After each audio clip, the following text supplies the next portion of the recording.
So, Colin, of course. Of course, it's the beginning of the week, so we gotta talk about what dropped on Friday. You know what I mean? Having given the time to actually listen to these songs that had dropped last week. Yes. To explain, this is definitely some Anthony Fantano inspired, Danilo Jarvis inspired type shit, bro. Yes. Obviously, in my own perspective, instead of like how he would go Worst tracks, meh. Best tracks of the week, pay attention. but in our case, it's like, nah, could have been, good, great, amazing. And then if you get like a 10 out of 10, it's perfect. As a lot of songs don't really get to like the nah, which is like a 0 to a 2 out of 10. There's also a lot of songs that aren't perfect.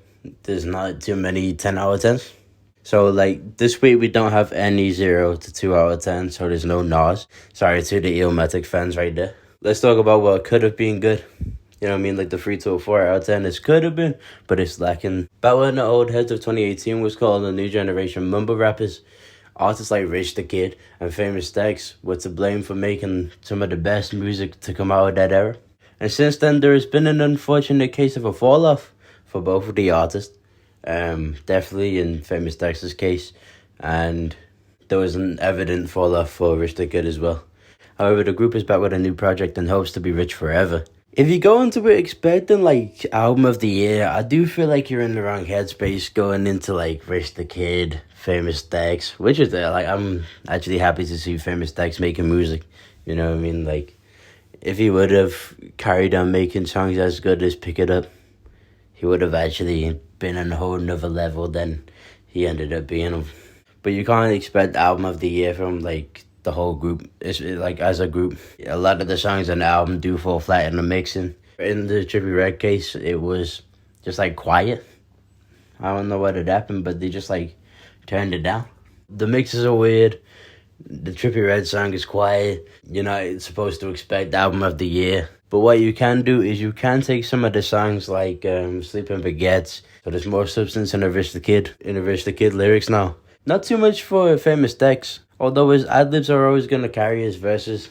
And I feel like Jay Critch is very accessible because he doesn't really do too much. He doesn't slur his words. I don't know why the producers would choose to go for like these 2018 type beats. It was like they actually searched in Free for Profit, Rich the Kid beat, Free for Profit, Famous Dex beat. And they just got lost in 2018, 2017 or something like that. So that had contributed to the album not really being at its best. With all the talk about Madvillainy in my recent videos, it's only right we review the new Madlib remix to One Beer, as it will be the album's 20th anniversary in November. Unfortunately, the remix has added nothing but a sci-fi intro and weak-ass lo-fi drums. However, what you might appreciate is, it does have this Madvillain-esque aesthetic, with the structure of the sampling from Madlib. That's it though. It didn't really do nothing. So the song could have been like, if you want to listen to a better version, the original, way better, man. Unless you like some sci-fi intro and you want to do like some Star Wars, bro. Now let's talk about the songs that are good. Not the best, but are good nonetheless. Earthgang and T-Pain Will Love You More. The production is fair, but it does get chaotic as T-Pain is trying to fit like 10 words in each measurement of his verse, man. The beat was already like 140 tempo or like 138, but he made it seem like 208 BPM. It's like it went over your head with the song being like 2 minutes. The only part that really didn't go over your head was like you was able to catch T-Pain sampling Minnie Riperton's Loving You. There was a verse that was able to really like make the song make some kind of sense. Who was the Earthgang member? I don't know the names, but like he made it make sense, and it went over your head is what I'm trying to say. There was nothing really. Had they just made a slower song that lasted about 3 minutes 50 seconds, we probably would have got one that would a T-Pain chorus with Earthgang verses. You know what I mean? Instead of all of the, what they just released. I don't like that, bro. I don't like the song that they just released. As Roman Reigns addressed the Uso twin after implying they needed help from Jay, we got a song from Babytron in the same question. Really, Jimmy? It's confusingly zen, in the sense that it's so low-key, and spaced out. There's nothing to take you out of the song or pull you in. It's very Detroit, as Tron is from Michigan. It's clear that he's taken some influences from there. He's also a part of that influence himself. With the elements that are lacking that would pull you in, it sits at good, which is a 5 out of 10. But it's nowhere near like a 6 in decimals. Alright, let's talk about what songs are 6s, man. Or like a 6 to a 7 out of 10 in the grade section. JD has new music for the playlist as UK rap legend Skepta collaborates with America's Flo Milli. While Flo is bound to sit nicely in the minimalistic trap soul pocket, having Skepta in the mix makes him experiment. And besides the usual UK rap being his boss, he actually delivers. I do like the Saw Baby type of no Skepta reaches in the chorus, but he is miles better at the rapping as he flows mad brazy in his verse at the end. The track is very commercial. It's music for the outside and the barbershop. It's called albums that you actually hear the songs, not no mysterious shit and you never hear it. In the road to his upcoming album, The Crossroad, Cordae adds another track to the mix. Just this time, he's mad as fuck.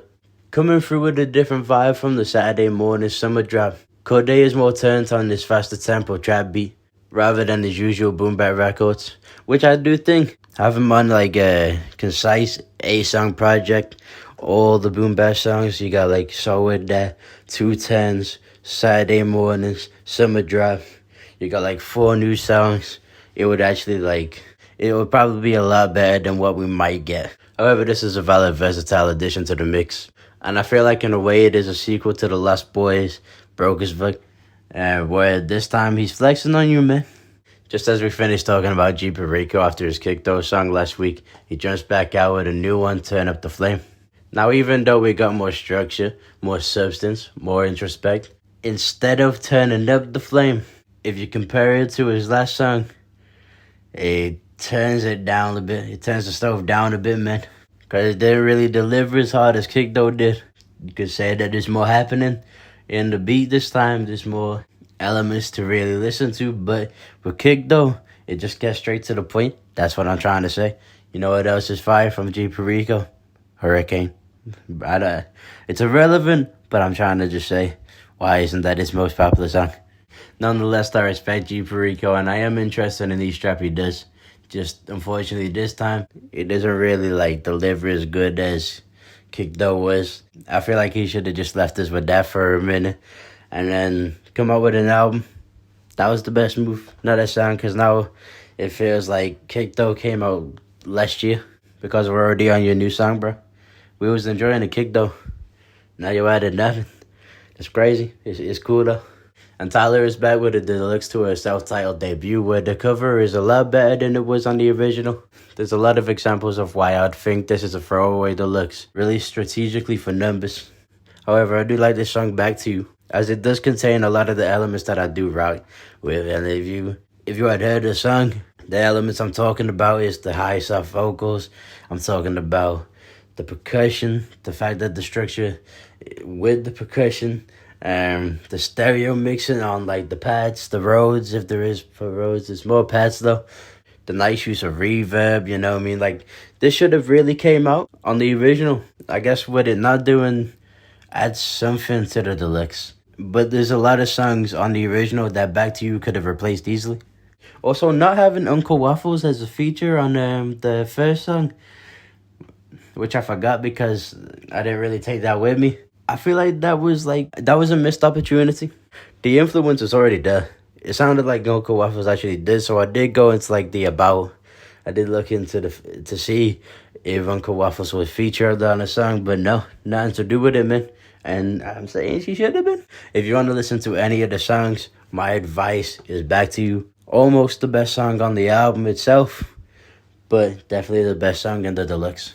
Alright, so I said there was no perfect, so the closest we got to perfect was Amazing. These are 8 to 9 out of 10 songs. With the new upcoming Everything Is Awesome documentary Piece by Piece, Pharrell releases the track list with the new tracks for the documentary and classics from his legacy. But in particular, we got a Tribe Called Quest song with Virginia Boy featuring Felicia the Goat, Tyler the Creator, who was allegedly casted as Pharrell's teacher in the movie. So I'm down to see that, man. I wish he was just like himself in the movie, but hey, As long as Tyler's in the movie, we gotta go see that, man. I was already gonna ski it if it was not in there. Even if it was just Pharrell, you know what I mean? Because that's what I'm trying to see the documentary. Not Rolling Loud or like Camp Flagno. It is a Tribe Called Quest-esque song. From the production to Pharrell's delivery to the chorus, where Pharrell then follows through with a chopped up and repeated Martian DNA for that ass, that ass, that ass, that ass. And then the Tyler verse is fire. But with him finding a niche between like from the 2009 Bastard to his Flower Boy days to what we have now in Call Me If You Get Lost. He's kind of just been able to find a niche. So if you do like this verse, you're going to like a lot of the other Tyler verses as it contains the same substance. So yeah, man, I'm excited for the documentary itself. I hope it releases local to me when it comes out in November in the UK. Because I'm trying to go see that, man. Alright, let's talk about the most important song, but also the best song that dropped this week. Not on no platforms, though. Because in hopes that we are getting this rollout to the fall off, J. Cole shares his thoughts on the situation, part of the controversy and the beef that took place between Kendrick and Drake mid-2024 with Port Antonio. Cole, being straightforward as possible over the length of 5 minutes, explains his mentality and why he had apologized at the Dreamville Festival, and then debunks the narratives put on him and Drake as he shares appreciation for the Canadian. There's a part where he flows crazy too, man. That's the part where he does talk about his mentality and why he had apologized and saying it was confusing. Even though he was born in Germany, it was confusing to be a kid from the hood. Then his mum had found someone else, like not his biological father, to take him out of the hood and then into more of like, I'm assuming more like the middle class environment, using the narrative to not only say like it was awkward to come back to the hood after being put into the middle class environment, but also in the situation for the Kendrick and Drake beef, where he got himself involved, but then didn't want to lose any like friends that he had in either of them. He did show appreciation for Drake, and then he did, obviously he fucks with Kendrick too, as he apologized.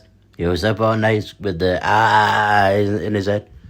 So I do hope that this is the rollout to the fall off, but it's never going to be a fall off with one of the members of the Big Three and J. Coleman, the German, the Phantom. But that's it, man. That's it. That's the tracks for this week.